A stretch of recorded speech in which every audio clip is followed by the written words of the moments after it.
felt like home. The sweeps became more rare, but they never stopped. I've been here for, I think like 8 months maybe. And today, the city of Portland cleared out Laurelhurst Park. This is a crisis that needs to be addressed. Why this sweep was so different. A workplace outbreak of COVID-19 is bad enough. Now, imagine the workplace is the Clackamas County Sheriff's Office. Actually, you don't need to imagine. And the question of the year, should you turn in your neighbors if you see them breaking the rules of the freeze? Here's the story. And I'm Dan Haggerty. Hello. Thank you for being with us. Welcome to The Story. You see all the ways to reach out to us on your screen. Let me know what you're thinking.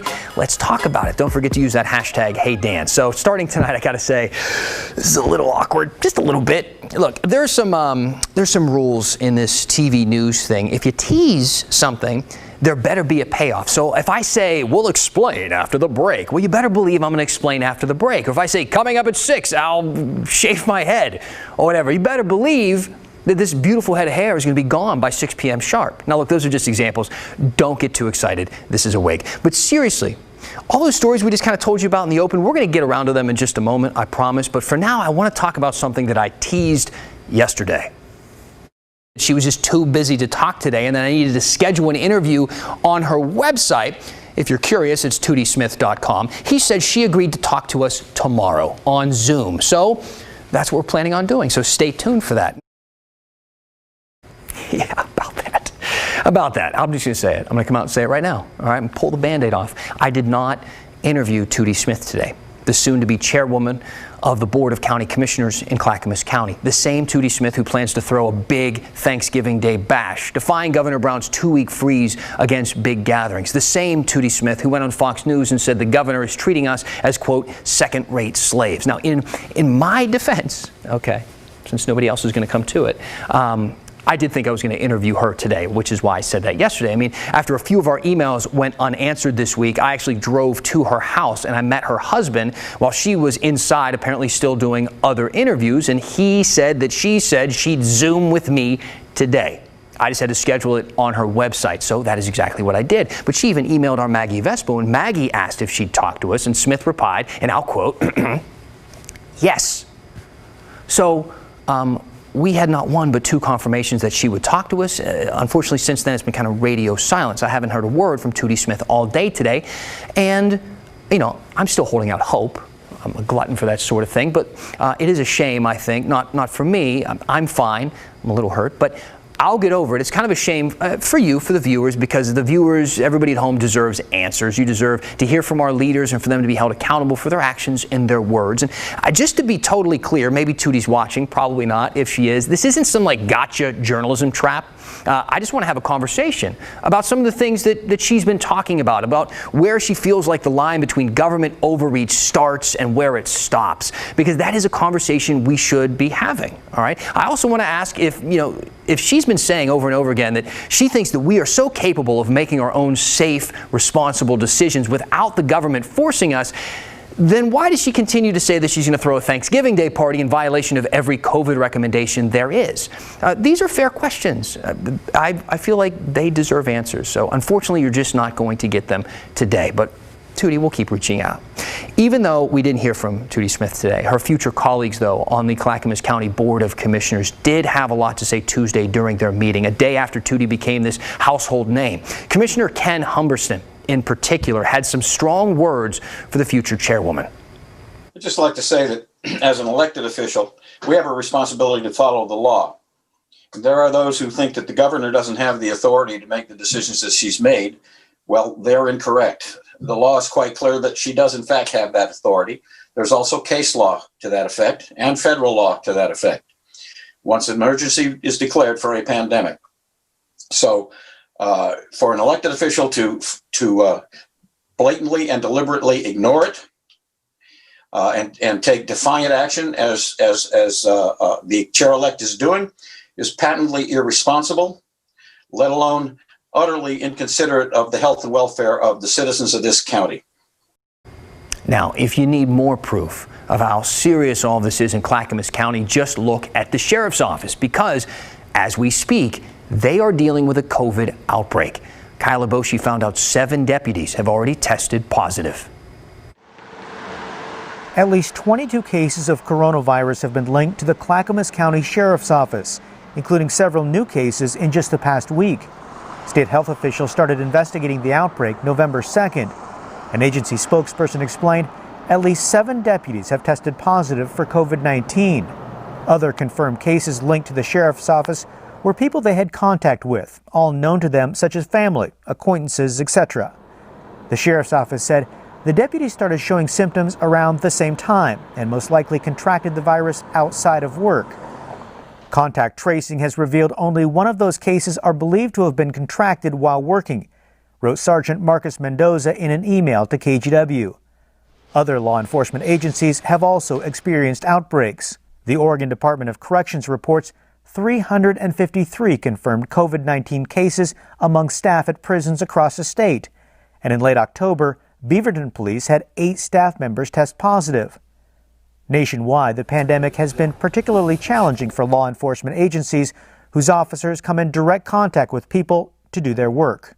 The Oregon Health Authority has issued guidance for law enforcement agencies suggesting officers self-monitor for illness consistent with COVID-19 and be screened for fever prior to each shift. So far, Clackamas County reports the outbreak has not had a significant impact on day-to-day operations. Kyla Boshi, KGW News.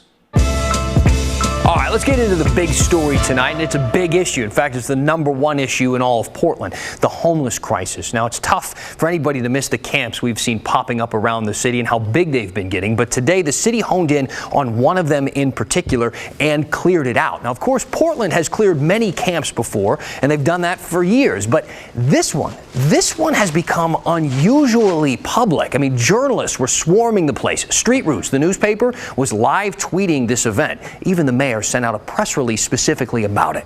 Maggie Vespa shows us how this camp and why this camp turned into a flashpoint today. A camp that's grown around Laurelhurst Park for most of 2020 was cleared Thursday. It felt like home. An estimated 100 people packed up their things. It's overwhelming. I feel, we all knew it was going to happen. Unfortunately, not everyone was respectful of the area. His point about trash, needles, and waste is valid. City officials say amid the pandemic, they're only clearing camps that present serious health and safety risks. But we really feel that lives are at stake right here. Housing advocates argue it's the campers who are at risk. For weeks, they've been calling on city officials to let the tents stay, especially as temperatures drop. We're always asking the campers to go into a shelter, but a lot of them just don't want to leave. This is their home. But neighbors argue something had to change. Nobody is feeling safe right now. TJ Browning is on the Laurelhurst Neighborhood Association. She says 15 to 20 neighbors contact her every day with safety concerns. Things ranging from campers throwing rocks at passersby to one story of a man's young daughter finding a strange object in the park. She picked up something and he just got it in time out of her hand, and it was a used syringe. Last month, Browning says a woman jumped out of a tent, ran toward Browning, and wrapped her in a bear hug. And she leaned into me. She coughed 3 or 4 times, like this far away from me, like she's got me bound up, and says, "Ha ha, now you're going to get sick." All the while, Browning notes, another force was at play. Portland's famous anti-police protests started forming at the Southeast Portland Park, and neighbors say activists with that cause took up the camp as a cause too. Earlier this month, tensions boiled over, Browning says, when the Neighborhood Association put out a newsletter. They called for the city to find housing and help for people in the camp. Within days, Browning says, board members learned they'd been doxxed, with activists publishing their addresses on Twitter. I got several emails from people I didn't know because we're privileged and, you know, we want to keep everybody down because we've risen to the top. I'm like, when did we become the enemy? Browning says she blames the city, not campers, for letting things escalate. Wednesday, Mayor Ted Wheeler released a statement on the sweep. He wrote, in part, outreach workers have been on site almost daily for the last 2 weeks. We created and offered alternative, warm, dry, indoor spaces for people to go. Housing Commissioner Dan Ryan also issued a statement writing, moving forward, we will continue providing compassionate alternatives to street camping. Okay, Maggie Vespa joining us now. Maggie, I'm thinking about those last two kind of comments in the package from the city, because they make it seem like, okay, we got everything under control, but it doesn't feel under control. It's funny you say that. So neighbors, just candidly, I think would probably agree with you. And I'll show you why, because if you step out of the way, there's still a lot of tents here. And we've had people walking up to our news car today saying, hey, KGW, glad you're here, because we want to know what's the deal? Is this actually happening? It doesn't look like this was cleared, and clearly they're right. We've been told this could take a while, and that could mean more than a day easily. Again, we have more than 100 people here, advocates think. But at the same time, neighbors are exhausted. I mean, they've told us, that they've watched this grow over several months, and we've also been told, they said that the city has sent crews out here to kind of spread people out for COVID protocols. But every time neighbors think that it might be cleared and then it's not. So there's definitely kind of a we'll believe it when we see it mentality. And so in their minds, they don't think that this is under control. They'll be glad to see change if and when it comes. Yeah, I think exhausted is the right word for everybody involved. Maggie, thank you. The Great Freeze of Oregon and Washington has closed down so many things. Restaurants, bars, gyms, but why not casinos? And Oregon's dealing with a recount of its own. The race separated by only 13 votes. When the story continues. Welcome back to the story. Once again, getting a lot of comments and questions, sending them our way using that hashtag #HeyDan. And they have a lot of them have to do with the 2-week freeze that started yesterday in Oregon or Monday in Washington. Questions like, why some casinos can still be open, like A&A, and what's happening with the food cart pods? Will they stay open? Or how come shopping malls are open when so many other things have closed? Kristen Severance found the answers to all of them and more.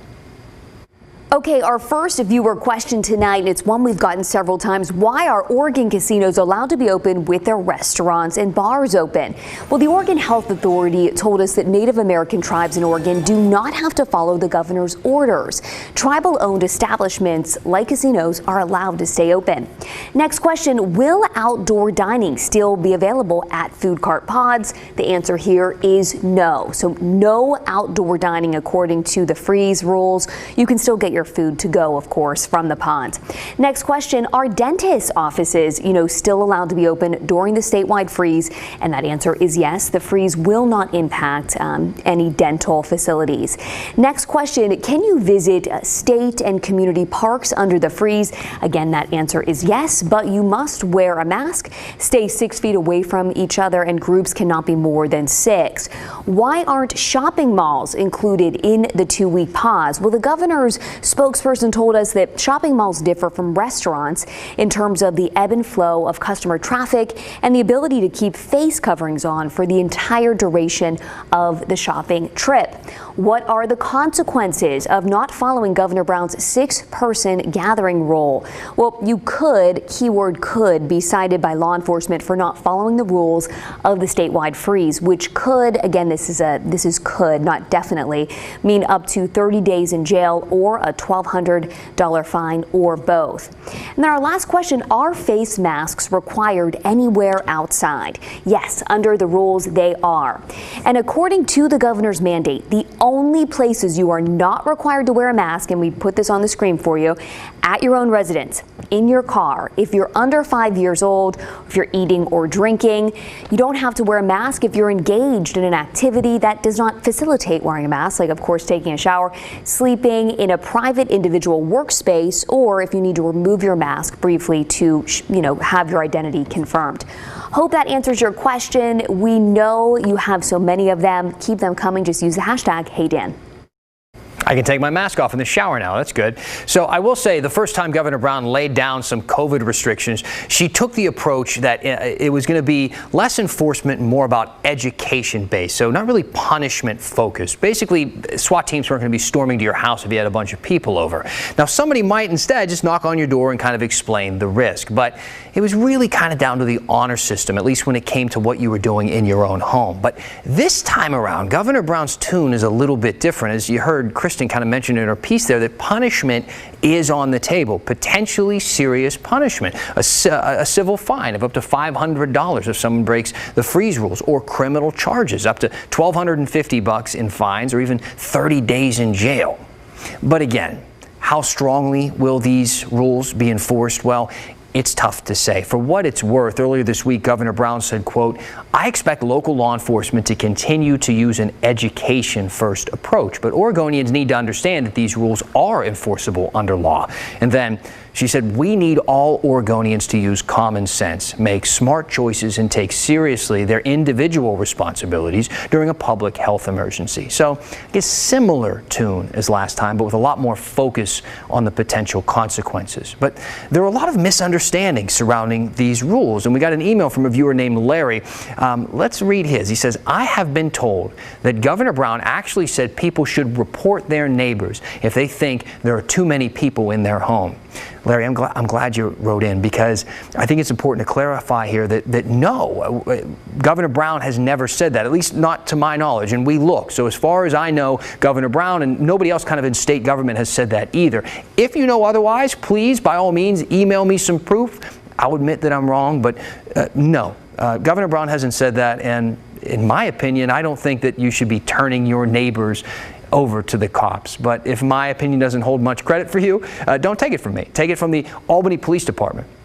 They posted this notice on their website begging people not to call 911 to violate freeze violations or to report freeze violations. They've got enough emergencies on their plate right now, and a freeze violation, although not recommended, doesn't count as an emergency. See, two things can be true at the same time, right? One, you should follow the governor's freeze order. It is the safest thing to do, and it's what we can do right now to help fight back against this latest spike that we have seen in COVID-19. But at the same exact time, you can also be a good neighbor and exercise common sense. And if you think that your neighbor is throwing some big rager, there is a more civilized way to handle things than calling the cops. Maybe, I don't know, maybe just call them instead, or don't.